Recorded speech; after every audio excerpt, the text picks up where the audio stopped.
श्रीमद् भगवद गीता अध्याय 3 श्लोक 41 और श्लोक 40 में हमने सीखा कि किस तरह से कामनाओं से ज्ञान ढका हुआ होता है। ठीक है, और जब पता चल गया है कि कामनाओं से ज्ञान ढका होता है तो आज के श्लोक में बता रहे हैं कि करना क्या है। ठीक है, तो कहते हैं इसलिए हे अर्जुन, सबसे पहले तुम अपने इंद्रियों को बस में करो और इस पाप रूपी शत्रु कामना का नाश करो जो ज्ञान और विज्ञान दोनों का नाश करने वाला है। उनका कहना है कि अपनी इंद्रियों को बस में करो और ये जो पाप रूपी शत्रु कामना है इसका नाश करो। ठीक है, जो कि ज्ञान और विज्ञान मतलब अध्यात्म इससे ढका हुआ रहता है। ज्ञान का मतलब होता है कि कोई ऐसी चीज की जिसे आप जान गए हो, और विज्ञान का मतलब होता है जो आपको बाहर और भीतर दोनों का ज्ञान कराता है। ठीक है, जिसे अध्यात्म भी कहते हैं। तो इसमें अब एक सवाल ये है कि पाप और पुण्य क्या है। जैसे कि कामना पाप है तो कामना तो हर कोई करता ही है, उसमें कैसे समझे कि क्या पाप है क्या पुण्य है। और ज़्यादातर हमें बताया जाता है, नैतिकता ये हमें समझाई जाती है कि ये करना गलत है, सच बोलना चाहिए, झूठ नहीं बोलना चाहिए। बहुत सारी ऐसी नैतिकता हमें समझाई जाती है। तो हमें ये नहीं समझ में आता कि कौन सी कामना सही है और कौन सी कामना गलत है, कौन सी कामना पाप है, कौन सी कामना पुण्य है। तो इसको समझने के लिए ही गीता है और इसमें कहा जा रहा है कि बाकी जो नैतिकता है, जो सामाजिकता है, जो बहुत सारी चीज़ें हैं, उनका पालन जो मनुष्य करता है वो जरूरी नहीं है। जरूरी ये है कि उसका केंद्र क्या है, वो आत्मज्ञान से कर रहा है या अज्ञान से कर रहा है। अगर अज्ञान से वो नैतिकता का भी पालन कर रहा है तो भी वो पाप ही कर रहा है। मतलब अगर पाप की परिभाषा दें तो बाहर कुछ नहीं, अज्ञान ही पाप है। अपने आप को ना जानना ही पाप है। और जो व्यक्ति अपने आप को नहीं जानता उसके बाद वो जो भी कर्म करेगा सब पाप की ही श्रेणी में रखा जाता है। ठीक है, अब यहाँ पे किसी को बुरा मानने की जरूरत नहीं है। ये गीता में लिखा हुआ है कि अज्ञान ही पाप है और आत्मज्ञान ही पुण्य है। और आत्मज्ञान के बाद जो व्यक्ति जो भी करेगा वो सब पुण्य ही कहलाता है। ठीक है, तो यहाँ पे वो जो बोल रहे हैं कि अपनी इंद्रियों को बस में करो, है ना, अपनी इंद्रियों को बस में करो ताकि पाप रूपी कामना का नाश हो सके। तो यहाँ पे भी लोगों ने बहुत तरीके का गलत काम किया है। इंद्रियों को बस में करने का मतलब कि वो बाहरी इंद्रियों को बस में करने लगे, जैसे आँख, नाक, कान, हाथ जो भी है, तो उनको कंट्रोल करने लगे कि इन्हीं से पाप होता है तो इन्हीं पे करने लगे। लेकिन यहाँ पे उनका कहना है कि जो सबसे बड़ी इंद्रिय होती है मन, अपने मन को संयमित रखो, है ना, क्योंकि बाकी इंद्रियां तो मन की गुलाम है। और मन किसका गुलाम है? अहम का गुलाम है। अगर इसको हम समझना चाहें तो इस तरह से भी समझ सकते हैं कि जैसे एक रथ है, उस पे एक मालिक बैठा हुआ है जो आत्मा कह सकते हैं उसको। ठीक है, और जो एक सारथी है वो मन है और जो घोड़े हैं वो इंद्रियां हैं। तो अगर जो उसमें बैठा हुआ मालिक है अगर वो चुपचाप है, वो कुछ नहीं बोल रहा है, तो मन ये जो है, ये घोड़े मतलब जो इंद्रियां हैं वो जिधर भी भाग रही, मन उसके पीछे पीछे भागा चला जा रहा है। ठीक है, तो यहाँ पे कहा जा रहा है कि जो ये मन रूपी सारथी है, मालिक को इसको मतलब ये आत्मस्थ होना चाहिए। अगर अहंकार के चलेगा, अहंकार का गुलाम होगा तो ये कुछ भी करेगा, क्योंकि अहंकार अधूरा है। और उसे पाने के लिए फिर वो नहीं देखेगा कि सही है कि गलत है, वो बस अहंकार को पूरा करने में लगा रहता है और उसी के कारण इंद्रियां चारों तरफ भटकती रहती हैं। ठीक है, तो यहाँ पे मन पे अपने संयम रखो ताकि ये जो कामना रूपी शत्रु है जिससे तुम्हारा ज्ञान विज्ञान ढका हुआ है ये खुल सके, तुम देख सको कि क्या सही और क्या गलत है। आ रहा समझ में कि और लोगों ने मन को कंट्रोल करने की बजाय अपनी इंद्रियों को कंट्रोल करने लगे कि अगर आंख बाहर की ओर देख रही तो आंख बंद कर लेना है। जिस तरह से धृतराष्ट्र की आंखें नहीं थी तो गांधारी ने भी अपनी आंखें बंद कर ली, पट्टी बांध ली कि मैं भी नहीं देखूंगी। तो ये सब करने से कुछ नहीं होता। आपने देखा होगा कि जब आप सोते हो ना तो जो आँख होती है वो ढकी बंद रहती है, उसके बाद भी आँख की पुतली चलती रहती है। तो जो ये मन है ना वो बिना आँख खोले भी सपने देखता है, जिसे सपने कहते हैं कि बिना आँख देखे भी वो देखता रहता है। उसमें इतनी ताकत है कि वो इंद्रियों से नहीं, वो अपने आप ही विषय बना लेता है, इतनी उसमें कल्पना करने की शक्ति है। तो अगर तुम यही मन को ही संयमित कर लोगे तो जो ये कामना है ना, ये उत्पन्न ही नहीं होगी, ठीक है। और इसी तरह से तुम अपने ज्ञान से फिर मतलब जो निष्काम कर्म जिसे कहा जाता है, वो जब कर्म होगा तो फिर वहाँ पे तुम्हें पाप और पुण्य डिसाइड करने की ज़रूरत नहीं पड़ेगी। आ रहा समझ में? तो इसी तरह से अर्जुन को समझाया जा रहा है और हम सबको समझना है कि अपनी कामना का नाश करो, और नाश करने का मतलब यही है कि अपने मन को वश में करो, संयमित रखो। मतलब संयम का इसका भी बताया गया है उसमें कि किस तरह संयम करना है। यम नियम कुछ हैं तो उनका पालन करना है, इस तरह से नहीं कि जो बाहरी चीज़ें में बताई जाती हैं, ठीक है। तो इस बारे में अगर आप लोग भी कुछ अपना विचार व्यक्त करना चाहो।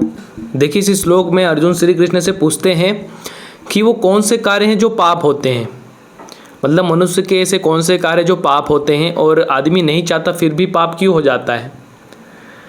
तो कृपया करके मुझे बता दीजिए आपकी कौन कौन से काम पाप होते हैं। तो श्री कृष्ण जी ने कहा कि तुम्हारा सवाल ही गलत है,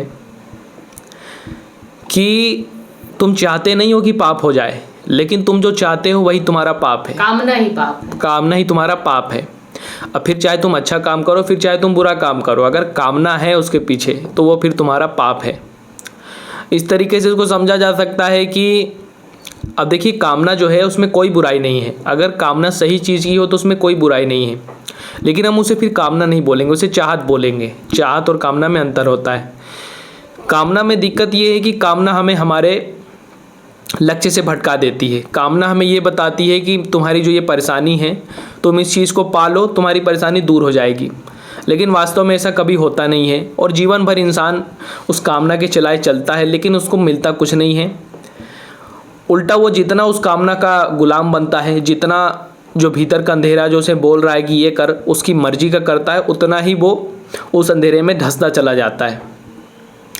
तो कामना इसीलिए हमको नहीं करनी चाहिए क्योंकि कामना हमें हमारे मार्ग से भटका देती है। जैसे मान लीजिए, अगर आपकी कामना है कि मैं यूट्यूब पर अच्छा वीडियो बनाऊं, लोगों को अच्छा ज्ञान दूं, ये आपकी चाहत हुई।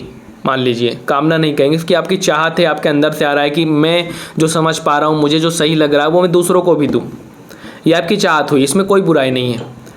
लेकिन अब इसके पीछे आपकी कामना भी ये हो गई कि मैं ऐसे वीडियो बना रहा हूँ तो ये वायरल भी होने चाहिए, ये चलने भी चाहिए, मुझे सम्मान मिलना चाहिए, मुझे पैसा मिलना चाहिए। अब इसमें होता क्या है कि आपने 4-5 वीडियो बनाए, आपके वीडियो सही हैं, 2-3 लोग कमेंट भी कर रहे हैं, लोगों को लाभ भी हो रहा है, लेकिन आप जो चाहते थे वो आपको इतना जल्दी नहीं मिल रहा है। आप चाहते थे कि इसमें 1 लाख व्यू आ जाए, अब उसमें 1000 व्यू आ रहा है। तो आप 4-5 वीडियो बनाएंगे, लेकिन अब आपकी कामना पूरी नहीं हो रही तो आप लक्ष्य से भटक जाएंगे। आपका लक्ष्य शुरू में क्या था कि मैं लोगों को सही ज्ञान दूं, चाहे शर्त कोई भी हो, चाहे व्यू कम आए, चाहे कुछ आए, मेरा काम क्या है, सही ज्ञान देना। लेकिन जब व्यू नहीं आता तो इंसान की कामना उसको कहती है कि ऐसे वीडियो मत बना, अब तू थोड़े उंगली तू टेढ़ी कर।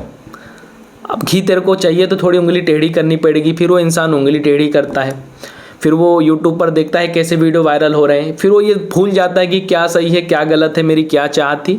कामना के वशीभूत अंधा होकर वो ऐसे वीडियो बनाने लग जाता है जिसमें व्यू आएंगे, और फिर धीरे धीरे वो उस कामना के उसमें फंस जाता है और कितनी दूर निकल जाता है कि जी, और कितनी दूर निकल जाता है उसको पता ही नहीं चलता। फिर जब वो बाद में देखता है कि मेरी चाहत तो कुछ और थी और मैं कामना के वशीभूत होकर कहाँ पहुँच गया, तो फिर उसको दुख होता है, बेचैनी होती है। यही है बेचैनी। जैसे कि अगर हम अपनी कामना की चलते हैं तो ये भी होता है कि हम बेचैन रहते हैं, दुख रहते हैं। और जो व्यक्ति दुखी है वो एक समय पर ये भी, और जो व्यक्ति आज बोल रहा है कि भाई आज मेरा मूड ख़राब हो गया, पूरी टेंशन हो रही है, उसने कभी न कभी पहले ये भी बोला होगा कि मेरा मूड बहुत अच्छा है, आज बहुत अच्छा हुआ मेरे साथ, क्योंकि कामना उसको चला रही थी। तो जब अच्छा हुआ तब तो बढ़िया उसके साथ हुआ, पर जब उसका परिणाम आया तो उसको उसका परिणाम भी भुगतना पड़ा। उदाहरण के तौर पर देखिए कि कामना हमको कैसे भटकाती है। मान लीजिए आपके घर में चोरी हो रही है, 5 डाकू घुस गए, अब 4 डाकू आपका घर लूट रहे हैं। 5वां डाकू आपको बोलता है लीजिए साहब, आज मार्केट में नई मिठाई आई है, खाइए खाइए, और भी आपको तरह तरह के पकवान खिलाया जा रहा है। अब वो जो 5वां डाकू है वो क्या कर रहा है, भटका रहा है, आपको आपके मार्ग से भटका रहा है, आपको देखने ही नहीं दे रहा है कि आपके अंदर चोरी हो रही है आपके घर में। अभी इस समय आपका कर्तव्य क्या बनता है कि आप उससे लड़ जाएं, उनको चोरी होने से रोकें, अपना जो सामान है, जो कीमती सामान है। लेकिन कामना आपको देखने ही नहीं दे रही है, आप अंधे हो चुके हैं मिठाई खाने में। तो यही होता है कामना के साथ कि कामना हमको हमारे मार्ग से भटका देती है। हम गए कहीं और थे और पहुंच कहीं और जाते हैं। फिर इसीलिए कहा जाता है कि आत्मज्ञानी आदमी जो भी करता है सही करता है, और जो अज्ञानी आदमी है जो भी करता है गलत करता है। क्योंकि जो व्यक्ति को खुद को नहीं पता कि उसको क्या चाहिए, वो जो भी चाहेगा वो गलत ही चाहेगा ना। सबसे पहले कि उसे यही नहीं पता वो है कौन और उसको चाहिए क्या। मान लीजिए किसी व्यक्ति को बहुत ज़्यादा प्यास लगी और उसको पता ही नहीं कि पानी से उसकी प्यास बुझेगी, और वो रेती की तरफ भाग रहा है, रेत की तरफ भाग रहा है, उसकी कामना उसको भगाई जा रही है, और वो रेत पर रेत पिए जा रहा है और उसकी प्यास नहीं बुझ रही, क्योंकि वो सही चीज़ पी ही नहीं रहा है। तो हमें हमारी कामना जो है उसे देखना चाहिए और अपने आप से सवाल पूछना चाहिए कि आज जो मेरी कामना जिस चीज़ के लिए भाग रही है, क्या ये चीज़ मुझे पहले नहीं मिली? क्या इस तरीके की जो चीज़ है वो मुझे पहले प्राप्त नहीं हुई? और अगर मैंने इसको पाया तो क्या मेरी बेचैनी दूर हुई? और इसको पा लेने के बाद मुझे क्या शांति मिली थी जो मैंने पहले पाया था, जो मेरी पहले पाने की तीव्र कामना हुई थी? अगर पहले ही आपकी शांत हो जाती जो आपकी इच्छा है, तो आज आप क्यों भाग रहे होते और दूसरी चीज़ के लिए? तो इंसान को यही देखना चाहिए। यही है कि चाहत बुरी नहीं होती। अगर आपकी चाहत सही है तो फिर वो बुरी नहीं होती, क्योंकि मुक्ति पाना भी एक चाहत है, सत्य के लिए भी बढ़ना एक चाहत है, पर चाहत सही होनी चाहिए। अब आपके फेफड़े में बीमारी घुसी हुई है, आपका कर्तव्य क्या बनता है, आपकी चाहत क्या होनी चाहिए कि इस बीमारी को ठीक करना है। लेकिन उसके बदले आप नई शर्ट पहन रहे हैं, फेफड़ों पर टैटू करवा के ले आए कि फेफड़े में ही तो बीमारी है, तो ये देखिए मैंने टैटू करवा लिया छाती पर क्या छाती पर टैटू करवाने से बीमारी चली जाएगी? शर्ट पहनने से बीमारी चली जाएगी? देखिए मैं ये नहीं कह रहा हूँ कि शर्ट पहनना गलत हो गया, लेकिन आपके लिए क्या सही है? फेफड़े के डॉक्टर के पास जाना। जी, तो अगर आपकी चाहत ये है कि मेरे फेफड़े में अंदर बीमारी है, कुछ हो गया है, तो मैं डॉक्टर के पास जाऊँ, तो ये चाहत तो सही है। लेकिन आपकी चाहत ये है कि फेफड़े में दर्द हो रहा, तो इसको मैं भुलाने के लिए उटपटांग हरकतें करूँ, खुशी के साधन ढूंढूँ, ये मुझे लगता है कि कामना है। और बेहोशी जो होती है वो कुछ समय की होती है। कोई सी भी चीज़ हो आपको जीवन भर बेहोश नहीं रख के सकती। आप सोएंगे भी तो 7-8 घंटे सोएंगे, उठना तो आपको पड़ेगा ही। आप दारू सिगरेट का भी नशा करेंगे तो वो नशा कितनी देर तक रहेगा?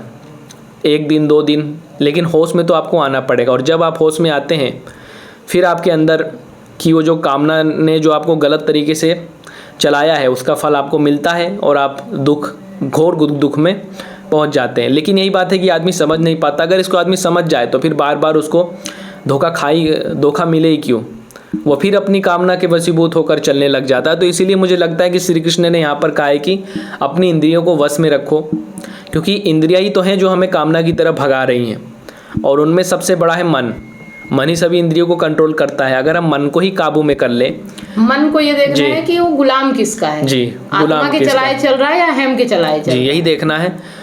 और ये सब धीरे धीरे होता है, एकाएक तो मुझे नहीं लगता कि बस हमें खुद से देखना होगा। यही जो हर बार मैं बोलता हूँ कि सवाल करने होंगे सही खुद से, और उसके लिए सही गुरु का भी होना आवश्यक है, सही चीज़ का भी होना आवश्यक है। तो जैसा कि आप लोगों ने इस श्लोक के बारे में बताया, और बिल्कुल सही बताया जो भी बताया, कि कृष्ण का औचित्य जो है वो सेम यही है कि अर्जुन शुरू से ही, इस अध्याय के शुरू से यही पूछ रहे हैं कि जब हम सत्य को जानते हैं, जब इतना सरल सत्य है, और आप कह रहे हैं कि हमें बाहर नहीं देखना है ना, तो जब हम इतना सरल तरीके से आप समझा भी रहे हैं, तो फिर हमसे ये पाप कौन करवा रहा है ना? तो उसी को कृष्ण जो है वो अलग अलग तरीके से विश्लेषित करते हुए, विश्लेषण देते हुए यहाँ तक पहुँचे हैं कि जो हमारे अंदर की जो कामना है वही तुमसे ये पाप कर्म करवा रही है। लेकिन ये डायरेक्ट किसी को नहीं समझ में आता कि कौन सा ऐसा बाहरी शक्ति या कौन सा ऐसा बल है जो हमसे ये पाप कर्म करवाता है, क्योंकि हमें तो पता है कि पुण्य क्या है। मतलब अर्जुन बोल रहे हैं कि मुझे पता है पुण्य क्या है। इसी पर श्री कृष्ण बोल रहे हैं कि पहली बात तो तुम जो हो, अपने आप को जो माने बैठे हो वही गलत है, और जब वही गलत है तो तुम जो भी करोगे सब पाप ही है। तुम जो भी चाहत रख रहे हो वो भी पाप ही होगा, है ना? तो तुम्हारी गलती नहीं है, लेकिन तुम ये जो माने बैठे हो अपने आप को, इसलिए तुम जो भी चाहोगे, जो भी करोगे, तुमसे कोई करवा नहीं रहा है, तुम ही खुद जो कर रहे हो वही पाप हो जाएगा, है ना? तो बस यही श्री कृष्ण समझाते आ रहे हैं, जब से इस श्लोक में भी यही समझा रहे हैं। तो जैसे कि श्री कृष्ण ने इस श्लोक में बोला कि इंद्रियां जो होती है उनको बस में करो, अब सीधे किसी आदमी को बोल दो कि आप इंद्रियों को बस में करो, तो उसके बस के बाहर है, किसी के भी बस के बाहर है। आप बोलो अपनी आँख को बस में कर लो, नाक को बस में कर लो, वो सूंघे ना कुछ भी, आँख को बस में कर लो, देखे ना कुछ भी, तो ये सबके बस से बाहर है ना। तो ये देखना जरूरी है कि हमें बस में किसे करना है। तो दूसरा जो आगे शब्द बोलते हैं कि जो कामना है तुम्हारी, है ना, इस शत्रु रूपी जो कामना है उसको बस में करो, तो वो भी बाहर दिखती है, क्योंकि ये सब चीज़ें हमें समझ ही नहीं आता। कामना, इंद्रिया, है ना, बहुत कम लोगों को समझ में आता, आम लोगों को। तो मेन बात ये है कि जो ये अहंकार है, अहंकार मतलब मैं, अब ये जो मैं होता है इसका कोई रूप नहीं है, दिखता नहीं है कुछ भी, है ना, और ये अपने आप को मानता है, इसीलिए कुछ भी नहीं जानता है ना। मतलब ये अपने आप को ही नहीं जान रहा कि मैं हूँ कौन, बस मैं हूँ, पर मैं कौन हूँ ये नहीं पता। इसका मतलब है कि ये अधूरा है। अगर ये नहीं जानता कि मैं कौन हूँ तो ये अधूरा है, और ये जब अधूरा है तो ये इंद्रियों से तरह तरह के काम करवाता है, क्यों? पूर्ण होने के लिए। तो ठीक है, इस हिसाब से मुझे यही समझ में आता है, जो हमारी इंद्रियों को कौन भगा रहा? अहम। और इस अहम को ही हमें जानना है, और वो होगा आत्मज्ञान से। तो आत्मज्ञान होना पुण्य है, और आत्मज्ञान नहीं होना पाप है। बस यही पाप है, और यही पाप की एक परिभाषा है ना। तो यही कृष्ण यहाँ पर बोल रहे हैं। अब देखो, ये चीज़ें हम ज्ञान के तौर पे तो उतार लेते हैं, अप्लाई कर लेते हैं, लेकिन हम जीवन में कैसे उतारें? तो देखो, अभी तक जो भी हम काम कर रहे हैं, अगर हम आत्मज्ञानी हैं, हमें नहीं पता कि हम कौन हैं, तो हम जो भी काम कर रहे हैं वो कहीं ना कहीं हम भागे जा रहे हैं। हमें पता ही नहीं कि हमें उसके पीछे भागना चाहिए या नहीं भागना चाहिए। जैसे कि मृग मरीचिका होता है, तो जिस तरह से मतलब हम यहाँ पे समझ रहे हैं कि जो हमारी कामनाएं हैं वो ऐसी चीज़ों के पीछे भाग रही है जो वास्तव में सच है ही नहीं। क्योंकि जो हमारे अंदर है, जब हम नहीं जानते हम कौन है, जो हमारे अंदर झूठ बना बैठा है, तो हम उसकी जो कामनाएं वो सब झूठी हैं, और फिर भी वो हमें भगाए पड़ी, इंद्रियों को भगाए पड़ी हैं।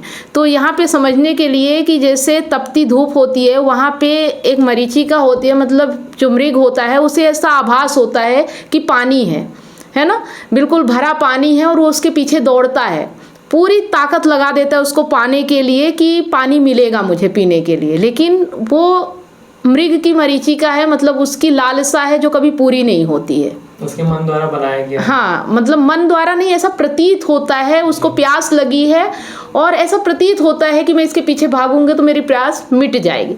उसी तरह से इंसान जब तक ये नहीं जानता कि मैं कौन हूँ, तब तक वो किसी के पीछे भी भागेगा, कभी भी उसकी कामनाएं पूरी नहीं हो सकती। क्योंकि जब तक वो ये नहीं जान लेता कि ये जो अहंकार मैं है, ये इसे जो चाहिए, इसे तो चाहिए कि चुपचाप आत्मा की गोद में बैठ जाए और अपने आप सब कुछ स्वचालित हो रहा होने दे, लेकिन ये अपने आप को मानता है और बाहर की ओर भागता है।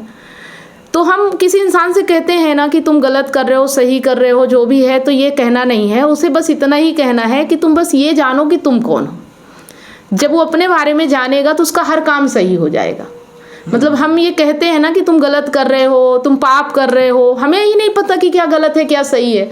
तो अगर हम अपने आप को जान गए हैं तो ये हमें पता है, लेकिन उस व्यक्ति को पता नहीं है। तो हमारा काम बस उसको इतना ही है कि उसे ये बताना कि तुम कौन हो, ये जानो पहले, उसके बाद कोई काम के पीछे भागो। सब काम को रोक दो अभी यहीं पे, जिस भी काम के लिए भाग रहे हो। जैसे बोलते हैं ना कि हम बिजी हैं, हम व्यस्त हैं, है ना। क्या आप ये बोल रही हैं कि जिस व्यक्ति को नहीं पता उसे हम बोलेंगे कि काम रोक दो, और उस वक्त उसकी कामना उस पर हावी है, तो क्या वो आपकी बात मानेगा? वो आपको ही दुश्मन मान लेगा। जहाँ बहुत सारे कुत्ते हैं जी, तो अगर कुत्ता रोटी खा रहा है या कुतिया के साथ है, ऐसे वक्त में उसे नहीं छेड़ना चाहिए, नहीं तो काटेगा ही काटेगा। उसी तरह से जो व्यक्ति कामनाओं के पीछे भाग रहा है उसे अचानक से नहीं बोल सकते, लेकिन जब वो दुखी होता है, जब वो परेशान होता है और जब आके पूछता है कि मेरी परेशानी का कारण बताओ, तब उसे हम कह सकते हैं कि थोड़ा थम जाओ और आत्मज्ञान की ओर आगे बढ़ो। अपने आप को जानो पहले तुम कौन हो, उसके बाद इस काम को करना। देखिए, इस बात को मैं थोड़ा आगे बढ़ाना चाहूँगा कि अगर हम किसी व्यक्ति को, उसकी मान लीजिए कोई कामना है और कुछ कर रहा है, गलत कर रहा है, हमको लग रहा है, और हम उसको डायरेक्ट जाके बोलने लग जाए तू ये गलत कर रहा है,